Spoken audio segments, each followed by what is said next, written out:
Hey everyone, the exam's coming up, right? Well, we're diving deep into two concepts you're definitely going to see on your finance test. Bond amortization and leasing. Grade Guru is powering this deep dive. And they've got practice exams and a full summary over at gradeguru.nl. So you can really nail down everything we're talking about. But honestly, this is bigger than just memorizing formulas. Understanding bonds and leases is like, I don't know, it's like you're figuring out the secret language of business, like how companies make huge financial decisions every single day. Yeah, that's so true. These concepts are the foundation of how businesses work, how they fund huge projects, how they make those smart choices about their assets. Exactly. Okay, so bonds first. Quick recap. Think of bonds like IOUs. Companies use them to borrow money from investors. Could be you, could be me, could be giant institutions. Every bond has a face value, kind of like the sticker price. It's what you get back when the bond matures. Then you got the issue price. That's what investors actually pay up front for the bond. Here's the thing. Sometimes those two prices are different. Right. A bond can be issued at a discount, so it sells for less than face value, or at a premium, which means it sells for more. Think of it like this. A bond issued at a premium is like a super popular concert ticket. Everybody wants it. You got to pay more than face value to get your hands on one. Perfect analogy. So why do companies even issue bonds at a discount or a premium? What's the thought process there? It's all about those market interest rates. Remember, bonds have a fixed interest rate. We call that the coupon rate. But interest rates out in the market, those are always changing. If a bond's coupon rate is lower than what the market's offering, investors aren't going to be as interested. Why would they be if they can earn more elsewhere? So to make the bond appealing, the company might issue it at a discount, basically sweetening the deal. But on the other hand, if that coupon rate is higher than the market rate, well, that's like hitting the jackpot. Investors are all over it. The company can issue the bond at a premium. So it's supply and demand, right? Yeah. All driven by those market interest rates. Mm. But how does knowing this help us students? The ones trying to ace these exams. It helps you understand the financial health of a company. Like if you see a bond issued at a big discount, that could be a warning sign. Maybe investors aren't too confident about the company's future. On the other hand, a premium, that suggests investors are feeling pretty good about the company. It's like you're reading between the lines of the balance sheet. Okay. So once a bond is issued, we got to account for that discount or premium over its life. That's where bond amortization comes in. Right. Bond amortization is basically spreading out that discount or premium over the whole life of the bond. It makes sure the interest expense reported on the income statement really shows the true cost of borrowing that money. Okay, time to tackle the two methods for bond amortization. Straight line and effective interest. Let's start with straight line, the simpler one. All right. Imagine a company issues a $100,000 bond at a discount. Let's say for $95,000. So there's a $5,000 discount. And let's say this bond has a 5-year term with payments twice a year. So that means we have 10 periods to work with. Using the straight line method, we just divide that $5,000 discount by 10, which gives us $500 of amortization for every period. So every period. Yeah. You decrease the bond discount by $500 and increase the bond interest expense by the same amount. Basically, you're smoothing out how you recognize that discount over time. Pretty straightforward, right? But I'm guessing there's a catch. You got it. The straight line method. It's simple, but it doesn't always give you the most accurate picture. It assumes interest accrues evenly over time, but actually interest is calculated based on the carrying value of the bond. And that carrying value changes. That's where the effective interest method comes in. Okay, let's look at the effective interest method. I've got my calculator ready. All right. Same example. We've got our $100,000 bond issued for $95,000. Let's say the market interest rate is 8% and the stated interest rate is 6%. First, we calculate the interest payment every 6 months. That's $3,000, $100,000 multiplied by 6%, then divided by 2 because we're dealing with those semi-annual payments. Now, in that first period, the interest expense is calculated using that 8% market rate and the initial carrying value of $95,000. So for that first period, the interest expense is $3,800. That's $95,000 times 8%. Then divided by 2. Okay, hold on. I'm trying to keep up. So with the effective interest method, the interest expense isn't fixed. It changes every period based on the updated carrying value of the bond. You got it. And that's why it's considered a more accurate way to reflect the bond's real cost over time. It shows those changes. Okay, so we got these two methods for handling bond discounts or premiums. Straight line, which is easy but maybe not super accurate, and effective interest, a bit more complex, but it gives us a truer picture. So I'm guessing companies don't always use just one method. You're right. It really depends on the situation. The straight line method is often preferred because it's simple, especially for bonds where those discounts or premiums are relatively small. But when accuracy is really important, like for those big bond issuances or when the financial reporting is super complex, then you really want to go with the effective interest method. So straight line is kind of like the quick and easy approach. And effective interest is for when you need to get into the details. Got it. But for our exams, we got to know how to handle both. Can we talk about the journal entries? I mean, those are like the heart and soul of accounting, right? Totally. Let's focus on the main idea behind these entries. We're making adjustments to how the bond's value is shown on the balance sheet. We want to accurately reflect the real cost of borrowing that money over time. So when a bond is issued at a discount, we have to gradually increase the value of the bond on the balance sheet until it reaches its face value when it matures. And if it's issued at a premium, you do the opposite. You gradually decrease the value over time. It's all about making sure those financial statements are telling the complete story. Exactly. So are you ready to shift gears a bit and dive into the world of leasing? Bring it on. Leasing is something I can definitely relate to. I'm actually still driving the car I leased right out of college.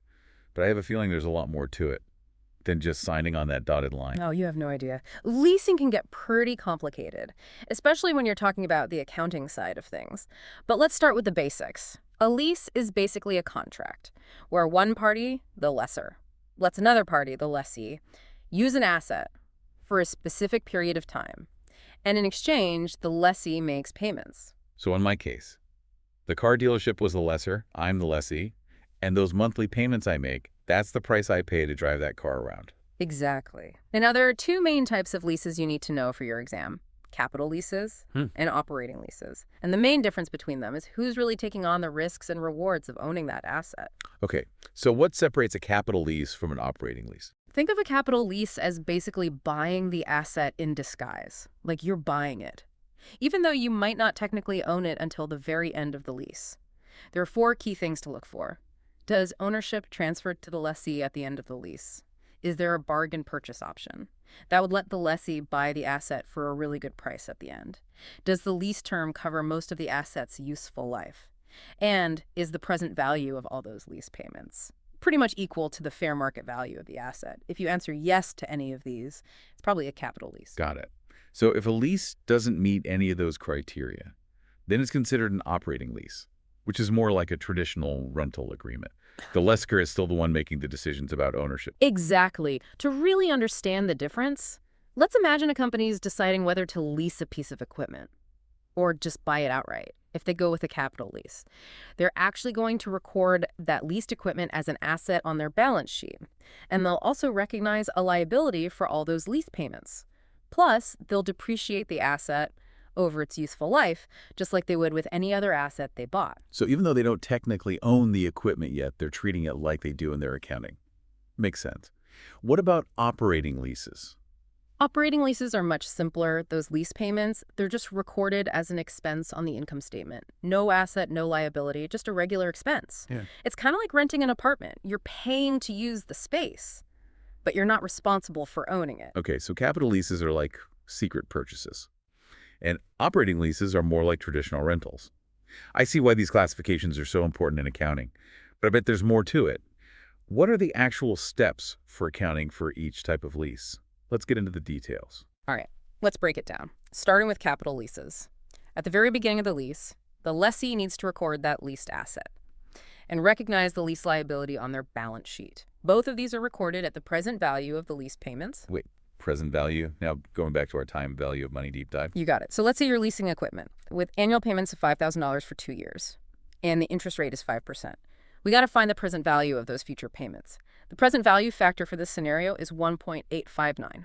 To get the present value, we multiply the annual payment by that present value factor. So $5,000 times 1.859, that equals $9,295. This $9,295, that represents the initial value of both the leased asset and the lease liability on the balance sheet. Okay, so right from the start, a capital lease shows up on both sides of the balance sheet. What happens next? Next is depreciation. We got to depreciate that leased asset over its useful life, or the lease term, whichever one is shorter. In our example, let's say the equipment has a useful life of 2 years, which matches the lease term, if we use the straight line method. The annual depreciation expense would be $4,648. That's the $9,295 asset value divided by 2. Every year, you'd record that depreciation expense on the income statement. to show how the asset's value is gradually declining over time. So we're spreading out the cost of that leased asset over its useful life, just like we would if we bought the asset. But what about those lease payments? I bet they're not just a simple expense. You're right. Each lease payment actually has two parts: interest expense and a reduction of the lease liability.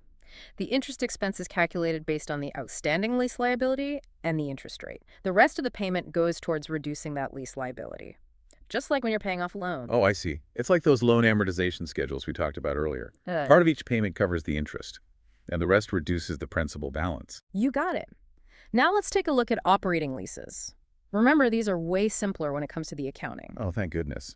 Sometimes simple is best, especially when you're studying for exams. For operating leases, the whole lease payment is treated as an expense on the income statement. Usually it's spread evenly over the lease term. So in our example with those $5,000 annual payments, you just record $5,000 in rent expense every year. No need to worry about present values or splitting payments into interest and principal. Okay, that's definitely easier to manage. So for operating leases, we're treating the lease payments like any other normal expense. Exactly. Now, to make sure you've got all the key differences between capital and operating leases straight, let's do a side-by-side comparison. This is the perfect time for that handy table we have in our source material. Tables are always helpful, especially when we're trying to remember all this stuff for the exam. What does the table show us? Here's the rundown.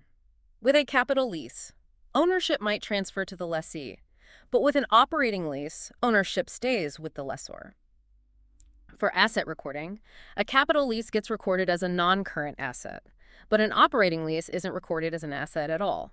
Then there's liability. With a capital lease, we record a liability for those lease payments, but an operating lease doesn't have that. For depreciation, the lessee depreciates the asset with a capital lease, but there's no depreciation for an operating lease. And finally, for expense recognition, capital lease payments are split into interest and principal. But for an operating lease, the whole payment is just an expense. Well, that table really makes everything clear. But how did these differences actually affect a company's financial statements? I'm trying to picture how those lease classifications impact the big picture. Great question. Capital leases. They have a big impact on all three main financial statements. On the balance sheet, you'll see the leased asset under non-current assets and the lease liability under liabilities. Usually that liability is split between current and non-current portions. Then on the income statement, you'll have both depreciation expense for the asset and interest expense on the liability. And on the cash flow statement, principal payments are classified under financing activities, while interest payments are under operating activities. So capital leases are really noticeable. They affect everything in a company's financial reports. What about operating leases? Are they as hidden as they seem? Operating leases are definitely more low-key. Since we're not recording an asset or a liability, they don't directly affect the balance sheet. On the income statement, the whole lease payment is just recorded as rent expense. And on the cash flow statement, those payments are part of operating activities. It's amazing how just classifying something differently can have such a big effect on a company's financials.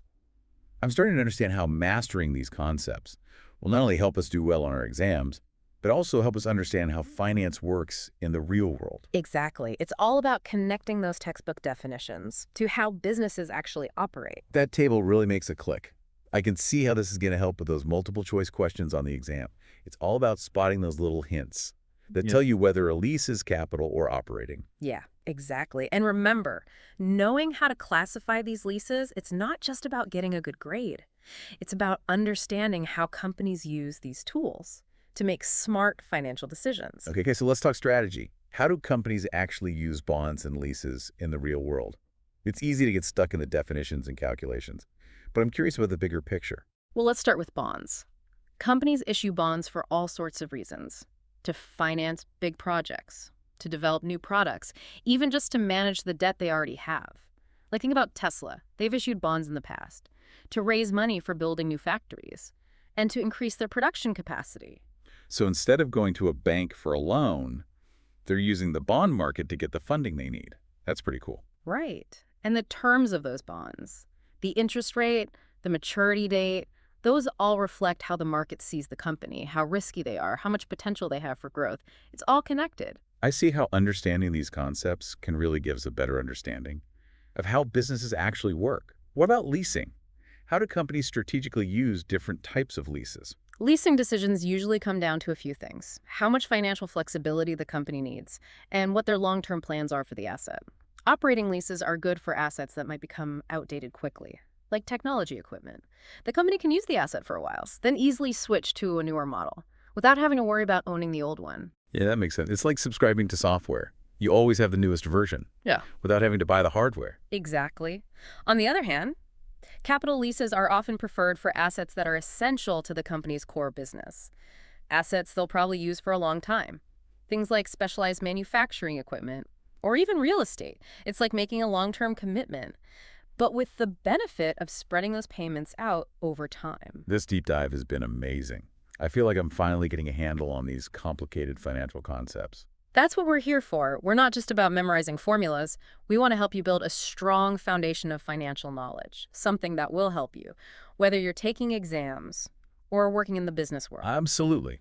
So to all you students out there studying for your finance exams, remember you've got this. We've covered bond amortization, both the straight line and effective interest methods. And we dove deep into capital and operating leases. And if you need a little extra help, head over to gradeguru.nl. They've got practice exams and a full summary of everything we talked about. Gradeguru.nl is your go-to resource for acing those exams and really understanding these important financial concepts. Thanks for joining us on this deep dive. We're cheering you on.